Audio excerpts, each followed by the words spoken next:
the interesting thing with typography is that the content and the shape are so intertwined that you cannot separate them from each other. They become one immediately. So it's always melted together, and this fascinates me so much because it always influences each other. Hey, what's going on, folks? Welcome back to the Graphic Design is Fun podcast. My name's Dan. Today we're chatting with Oliver Schöndorfer. Something like that. Oliver is a UI and app designer from Austria with a fiery passion for typography.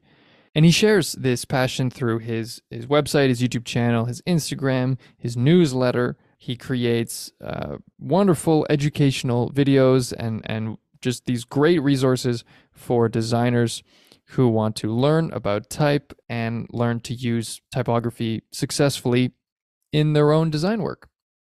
I really like Oliver. He's a lot of fun to chat with. He's just very positive, and it comes across if you check out his YouTube channel. He, to me, very much embodies the idea of graphic design is fun.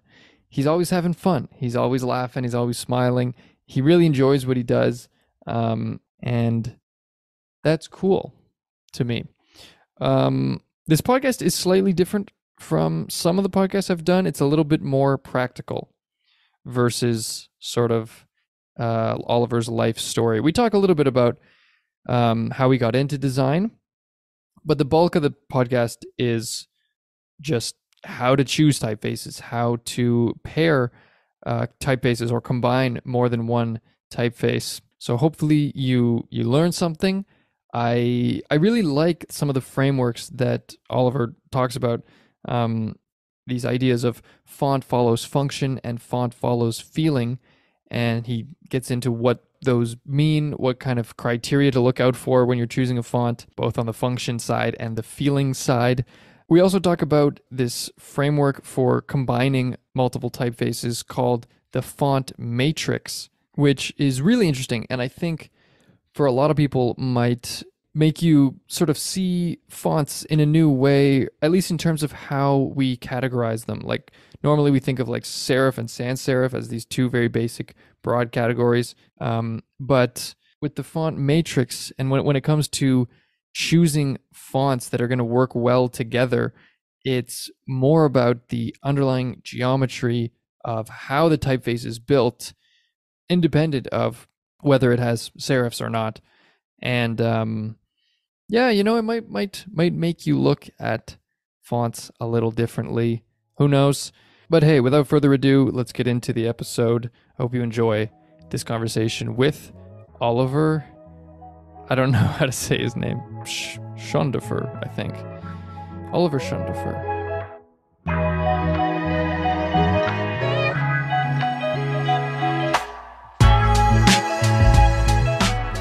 I've been very, very much enjoying your YouTube channel. It's fun. It's cool. I learned some things. I have a laugh. It's awesome. Oh, that's so nice to hear from you, because as you might also know, in this field, it's very lonesome in the making. Yeah. And yeah, you don't really feel what the other person is doing or see. And there are a lot of people watching, but you don't even realize that, since I'm not responding to any podcast either, very little. But it's always great to hear that things are received on the other end. It's always awesome. Yeah, I know what you mean. Like, I feel like unless you have a very, very big audience, you don't really hear any like feedback. You might get a few comments or an email, but you're mostly just putting things out, and you can see the number of views, but that's it. And it doesn't like really feel like those are actual people, until you hear it like from someone directly. Yeah, the cool thing here is that I'm also feeling like starting out, and congrats on the 2 digits. Dan, it's awesome that you hit. Yeah, I think yesterday it was or something with Diana, and that's the first milestone, isn't it? Yeah. It's cool. I'm happy just to have not given up. Honestly, it's so easy to like get excited about an idea and then like forget about it after a week. So I'm just trying to just trying to keep doing it, and I'm sure the quality will improve over time and that kind of thing. Definitely. Yeah, that's the one thing that just keep going, keep doing it. I sent out tomorrow I'll send out the 90-second Font Friday newsletter. Wow. And I'm also amazed. I'm close to 100. It's short. It's the Friday before Christmas. There will be 100. Cool. I saw, and so yeah, that's cool because it's like consistency is everything. Yeah, Just it keep really is. going and doing it. Yeah. Yeah, so I wanted to ask you like how you got started doing some of the stuff you're doing. Well, maybe we could start with how you got into design in the first place, and then eventually how you got into more like Sure. educational stuff with Pimp My Type and all that. Yeah, you can always connect the dots from later on. Basically, I think there's a Steve Jobs quote, as always, a Steve Jobs quote, and and in hindsight, you can always connect the dots. That's a quote. Yeah, I've heard that. But when I think back, I did like a newspaper at school that when at elementary school when I was, and I don't know how old was I, 8 years or something. This was basically my entry point into, let's say, graphic design, since it was a newspaper. Yeah. So, and I sold it to my classmates. So this was my entry point of some things like that, drawing comics and stuff. But after that, I went to, let's say, a general middle school here in Austria, and I always was interested in the subject of graphic design, but I really didn't know much about it. It was more a bit like, is this something that interests me or not? I thought it was about drawing, so I prepared my portfolio when I was 13 years old to apply at a high school where you could learn graphic design in Austria, and I just thought it was about drawing. And after half a year drawing apples and pencils on a desk and stuff, I was so bored of that I thought, I don't want to learn this for 5 more years and then work as a designer. But the thing there was, I didn't know what graphic design was about. I just thought it's drawing because everybody said, you gotta be good at drawing, which is really not it definitely is not the case, and this is a myth, I have to say. And there is a very different skills doing a good layout and organizing information visually and drawing. Drawing was kind of an entry barrier back then because you had to draw stuff. Okay, but now we have computers that can do that for us. So that kind of how the job changed. And after I graduated from high school, I decided to give it another try.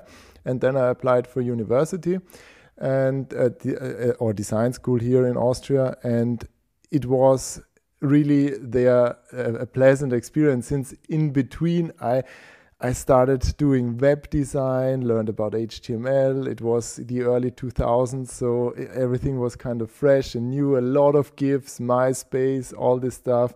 Made a Star Trek fan page. So this was my starting point for design, and I was amazed what you could do and publish and see. And with typography, I really got introduced to the subject at design school at the age of 19, when I learned from my design professor or typography professor Giovanni De Faccio from Italy, from Venice.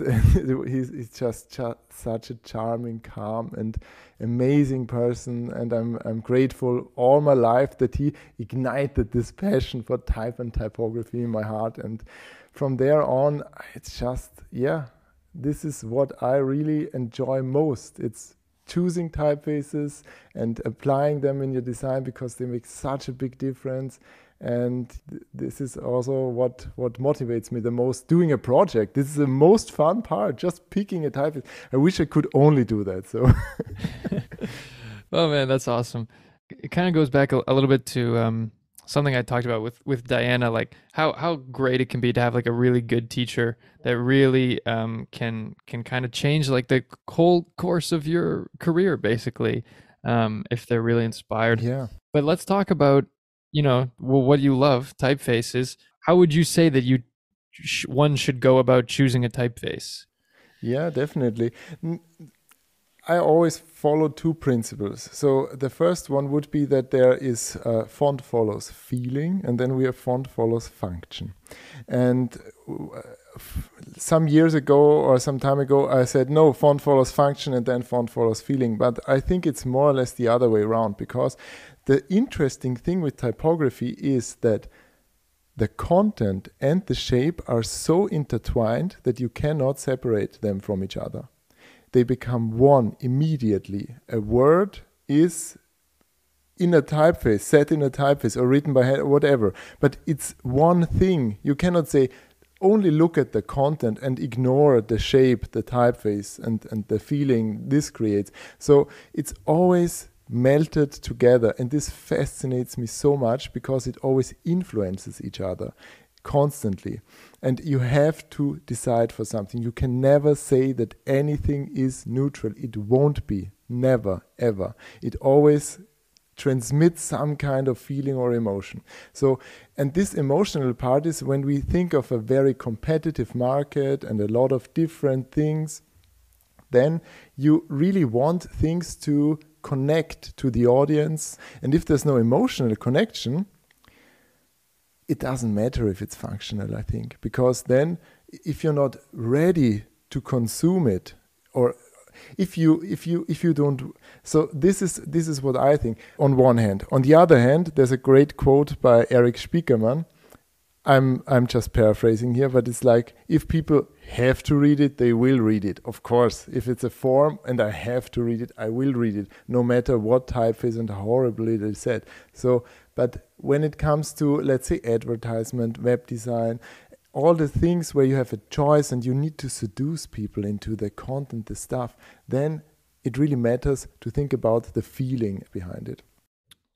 And so when I look at a typeface and it conveys a certain feeling or a certain kind of personality versus another typeface, yeah, like how would you put into words how that even happens, or why it is, or what characteristics of a typeface make it have a certain personality? I mean, there's serif and sans serif. There's all these little kind of details that we can list out, but how does that then turn into like a personality or a vibe? I mean, I know that's a hard question to answer, maybe, but no, it's actually not. You gotta do your research. That's the first part, because you when you look at sites for inspiration or newsletters and stuff, you get more or less an idea of what's trending, quote unquote, right now. So you get an idea of what's contemporary or what's not. And with this idea in mind, then take a look at, you're always designing for a certain niche or industry or thing. And then take a look at very, very important players in that field. If you're designing for, let's say, a cleaning company or whatever, yeah, what have you. And then take a look at all the others. And they are all horrible, I'm sure, definitely, because graphic design is not that clean for cleaning companies. Was one of my first clients. And then you think about, what do you want them to look? Should they fit? You start to see patterns and similarities, not just the typography, but the overall appearance and the impression with the corporate design stuff and website. And then you will find out, do I want to fit in there? So that people know I belong to this industry. This is also one thing why it might be, let's say everybody says, if you're a dentist, you're using a tooth in your logo. That's so silly and so stupid. Well. If you want to be recognized and easy, maybe you could use it in a clever way or something else or something different. So it's always about thinking about the context and what audience it is, and does it really have to be that clever and stuff. And the same goes for typefaces and how they are used. Just, do you want to fit in there, or do you want to stand out among them? Maybe if you're very new and you want to look very established, then you could kind of use some elements a big competitor everybody knows is using, for example, or typefaces or a trend, and just follow that.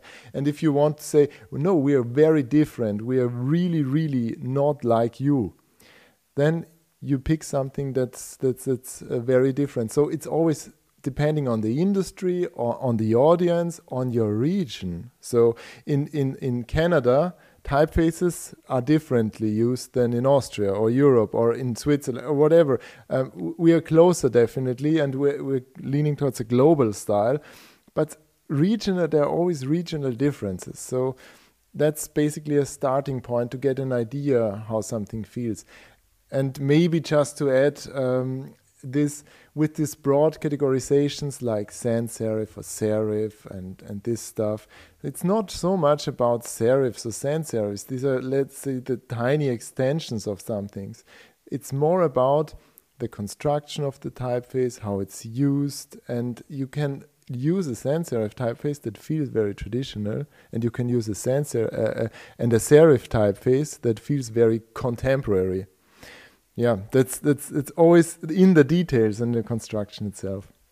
So that's kind of the font follows feeling idea. Yeah. And then in terms of the font follows function, like let's say once you've sort of established, okay, we have a certain feeling or a certain energy or a certain kind of personality that we want to convey. Within that, there are still some like restrictions, right? Like you still can't choose anything. There still has to be some level of function, right? So how does that limit you then in that sort of like next level? Yeah, sure. About the feeling part again, when it comes to this, there's also, when you take a look at a typeface, think about what style or vibe or energy this typeface conveys and if it fits the topic. So this is basically the idea behind this feeling part. And this mostly works for display text, which is titles, headlines, something that's rather short and rather large. So, and for body text or functional text, which then might be the small print or marginalia, pagination in user interfaces, the labeling of stuff, navigational elements, buttons, this stuff. For these smaller things, you need to be a bit less creative, definitely, since now comes the functional part more, because there the shape should not distract you so much from the content. Because here the content is king, not the typeface, definitely. And the functional part there would be like something you really should, first things first, you should consider what's your budget for a typeface. So this is, it's very boring, but it's always about the money. And if you're not sure what your client is willing to spend, and they are not willing to spend anything if you do not convince them that this investment is worth it, and it is. So you really have to set the stage for this and say, okay, let's say we have a budget of $100 or $200 or whatever, depending on the project kind of, or $500. If it's an app, you always have to have a bit more since the licensing tends to be more expensive there. And then you know, okay, I have this budget and my clients wants this licensing condition. So then we have, this is basically the necessary to get started at all. And then followed by the idea, what do I actually need to support? Do I need to support English only? Do I need to support Western European languages? Do I need to support Cyrillic script or Hebrew even? So they're in different languages or regions. And with that in mind, start browsing for typefaces. Basically, it's making or setting a briefing for that. Because one thing is horrible. You fall in love with the typeface and then you find out there are some certain characters are missing, it doesn't work in that region, or you cannot even afford it for the project. So this would be then it's the basic starting point of all. And then we can go on and think about the quality of the typeface, if it's drawn well, if it's not, if it's spaced well, and all these things that most of the time are fine if you just pick, let's say, established quality foundries where you can rely on them. And a lot of Google or free fonts are also fine, but they are mostly overused then. So this might be the downside of that. So just to get started with this very basic and boring stuff, but that's your job as a designer, basically. For sure, yeah. Okay, so then that goes for choosing a typeface.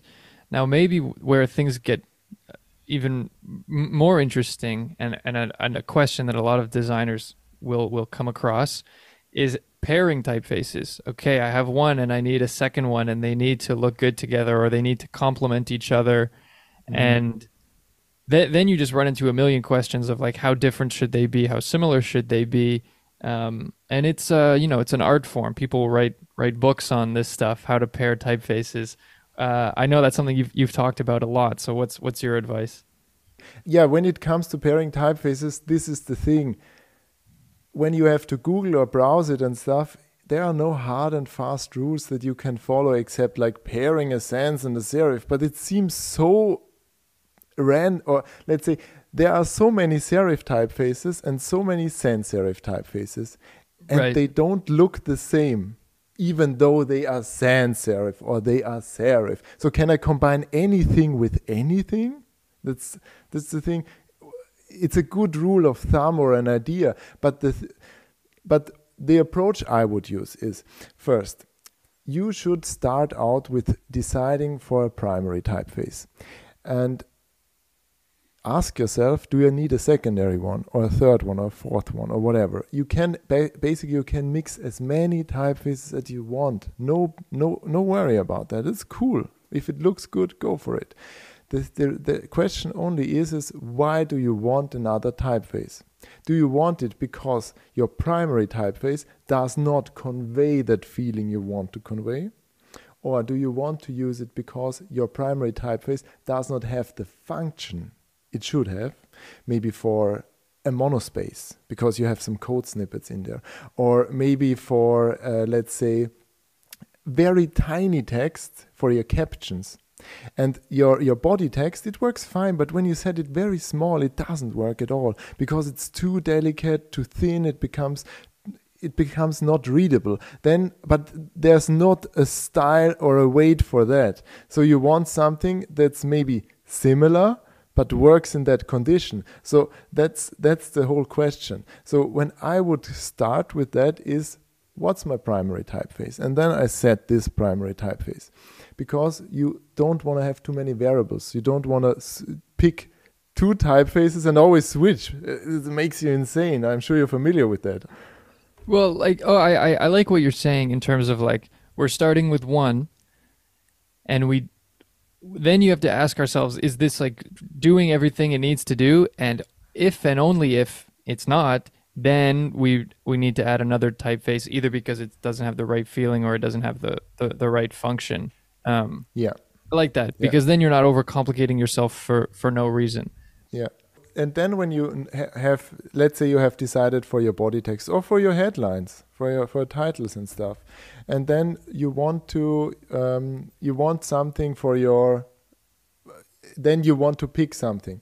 And the question here really is, do you want your combination to be very contrasting, or do you want it to be very similar?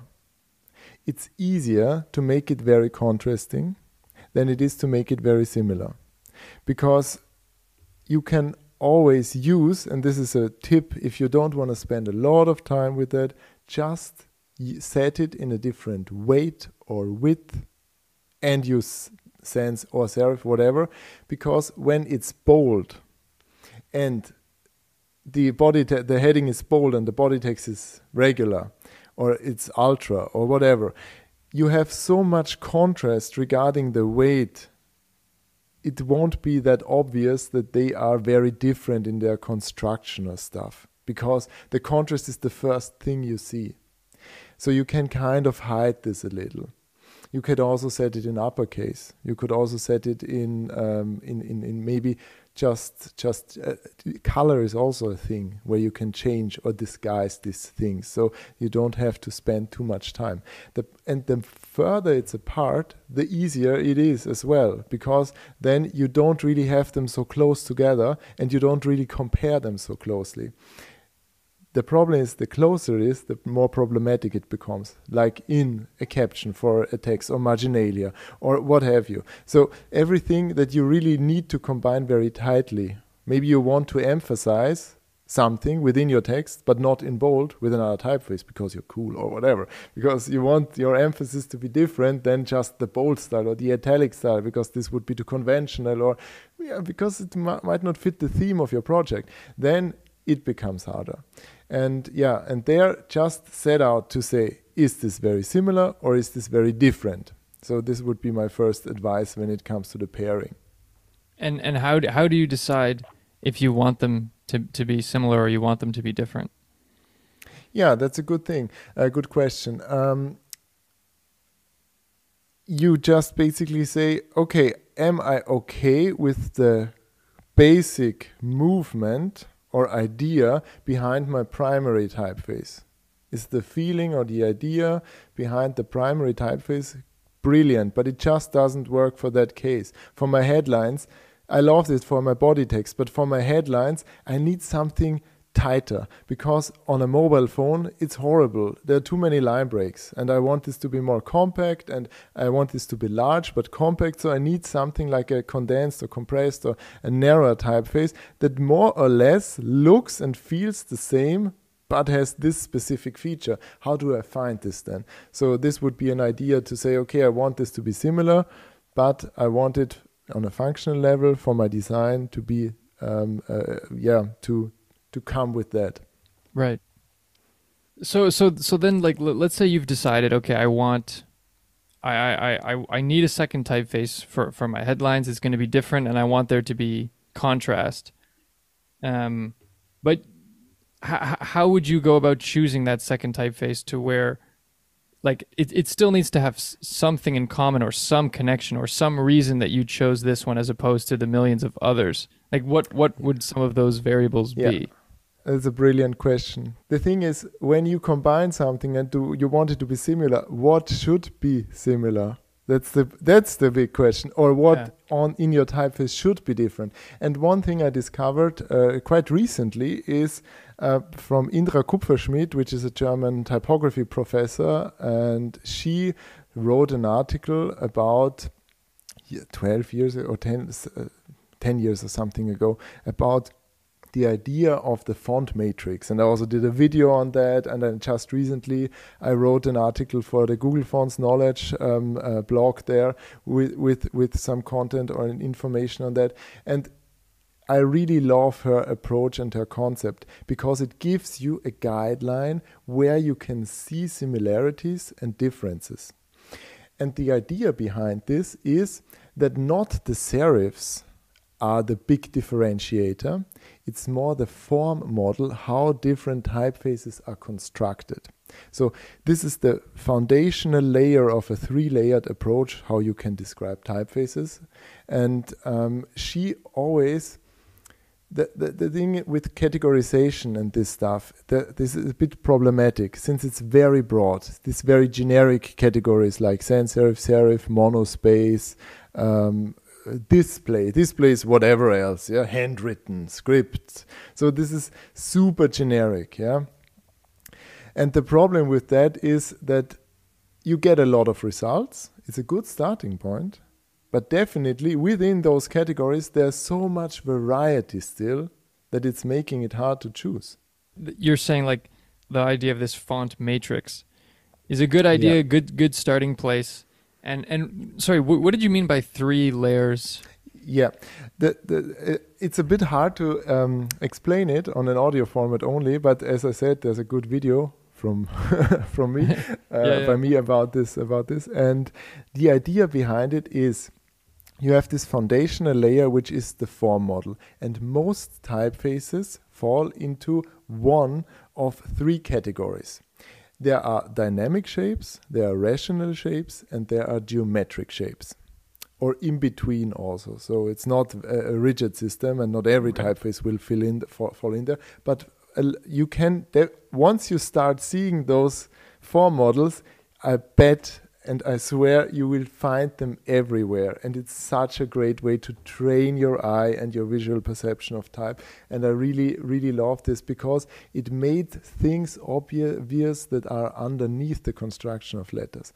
And when we start with the dynamic form model, this would be something like typefaces that have open apertures. And what do I mean by that? This is like if you imagine the letter E, the lowercase letter E, and you can see that there in the counter, the space within the letter, there's the counter, or the I as it's called in the E. And then you have this open counter. And is this opened to its surrounding, or is it rather closed? If it's rather open, then you can say that this is a dynamic form model. You can also see this with the lowercase a, the lowercase s. So are the apertures open? And then you have on the rational form model, you can see that these apertures are rather closed. Imagine Helvetica, for example. It's a good example for a rational typeface, which has very, very closed apertures. If you zoom out and you think of the letter E, it almost becomes like a circle with a crossbar in between, because it blurs together a lot. This is not very beneficial for legibility. And there are typefaces like Roboto or Inter that every designer, I guess, is familiar with right now, which opened these apertures a bit, but they are still very restrained. And if you think of Open Sans, which I have an issue with, but let's not talk about that here. But if you think of Open Sans, it's also called Open Sans because it had very open shapes, open apertures. Or Fira, which is also a typeface which has very open apertures. And then the third category would be the geometric typefaces. And there it doesn't really, the apertures are not the differentiating part here. They also matter, but it's not like you can decide if they are or not. But if you think of a circle or something, if an E looks more or less like a circle, it feels more constructed from the idea, or an A is very constructed, just a circle with a stick to the side or to the right side. So then you have this feeling, this is a geometric typeface. And within these three form models, most typefaces fit, or are quite like rational, quite dynamic, quite geometric. There are also crossovers and stuff. But if you see this foundation, you can think, okay, does this foundational layer combine with the others? And the next level then would be, besides this form model, would the next level then be contrast and serifs. Does this typeface have serifs or not? Is it a contrasting stroke, or is it not a contrasting stroke? And then you are very distracted by the second layer. Why? Because contrast draws your eye, and you really are intrigued into, oh, this looks cool because it's contrasting, or it's bold, or whatever. But is it very linear, or is it not? So this is basically the idea of the second layer.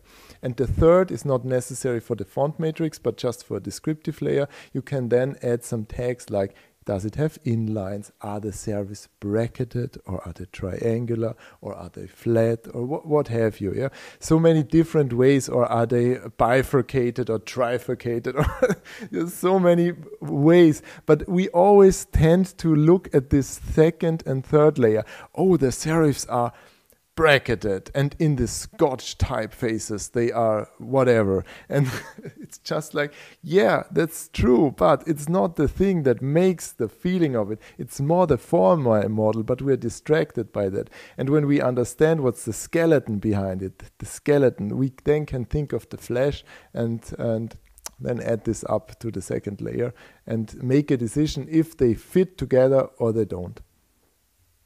Wow, that's amazing.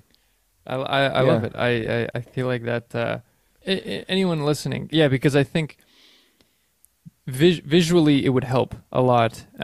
So let's just plug your font matrix video. Everyone go watch that. I did actually watch it, but I'm still gonna ask questions as if I don't know. But okay. Well, wait. What is your beef with Open Sans? And because you have a whole thing about swearing that I will never use Open Sans again. But why? Like I have no idea why that would be. Yeah. Okay. Yeah. This is not something like. OpenSense is a good typeface, first of all. So it's well crafted, it's open, as I said, which makes it very legible in small sizes and also very friendly. It has a dynamic form model, so just to know that behind it, and it's very linear, and yeah, it's it's not a bad typeface, definitely, but it's so brutally overused. And this is the thing. I'm so clickbaity. I'm a YouTuber. I have to make clickbaity stuff, definitely. No, the idea behind this, I can't see it anymore because it's so overused. And what really makes me sad and cry at night and wake up and shiver is that people only use this typeface because they do not want to spend more time browsing for another one. The thing is, you're missing out on so much opportunities to make your project more unique, interesting, and stand out. And this is what I definitely want to tell people, that you'd not only have the opportunity to make something on an emotional level appealing, but also memorable. And if you want your project to be like anybody else, use Roboto, San Francisco, Lato, Merriweather, Montserrat. Check all the top typefaces, or Helvetica, for God's sake. But it's just like super replaceable. And there are so many brilliant typefaces out there that might also fit into that category, but that have some tiny other details and stuff, and they matter, and they really make your project more distinct and more unique. And there definitely are cases where you want to fit in, where you want to look similar. If you want that, go for it, no worries. But if it's just like a lost opportunity, and this makes me sad.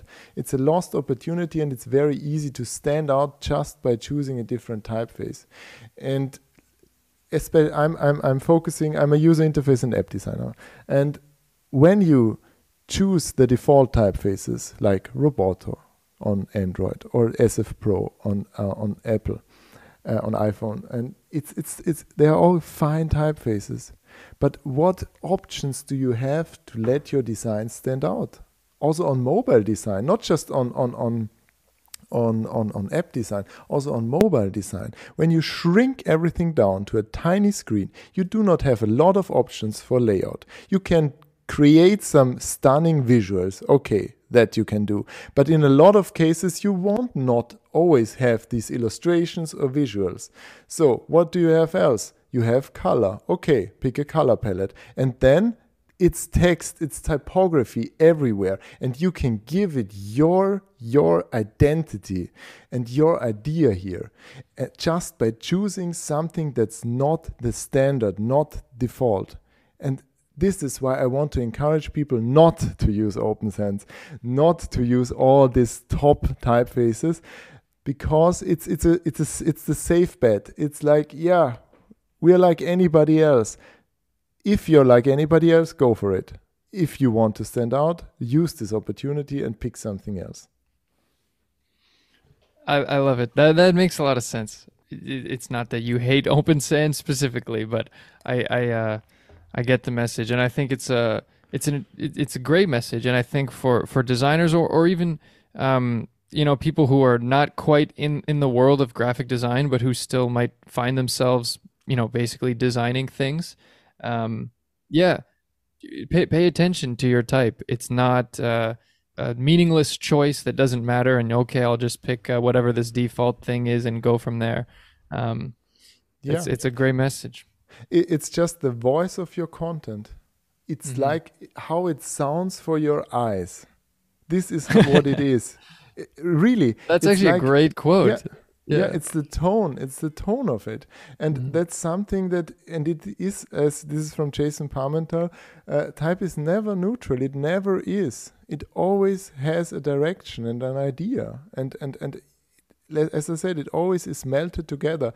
And if you want the safe bet and the safe choice, go for it. Okay, no worries. Nobody will judge you for it. I just say what really makes me sad is if there's lost potential, and there's a lot of lost potential there. And as graphic designers, I know we have so many choices to make, so many. Not just picking a typeface is only one of the colors, layout, illustration, photography, so much things to arrange and to decide content. What's the content? What's the direction, the mood, all these things. But typography is one of the most foundational things, and it really does so much, and it's so often overlooked. And this is why I'm so passionate about this, and I'm so driven to make everybody choose something else than the ordinary.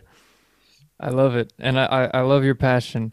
Well, thanks for chatting with me. This was awesome, and I hope everyone listening got a little, a taste of that passion and the fire in your heart for typography. It's beautiful. It's awesome. Thanks, Dan. Thank you guys so much for listening to today's episode of the Graphic Design is Fun podcast. If you enjoyed the episode, you can leave us a 5-star review on Apple Podcasts or Spotify. It helps others find the show, so it would be very much appreciated. If you have any feedback, any suggestions, or just want to say hello, you can shoot me a message at Dan Allen Studio on Instagram or Twitter. If you love the podcast, if you hate the podcast, whatever you got, I would love to hear it. And that's it. Thanks for listening, and we'll see you in the next one.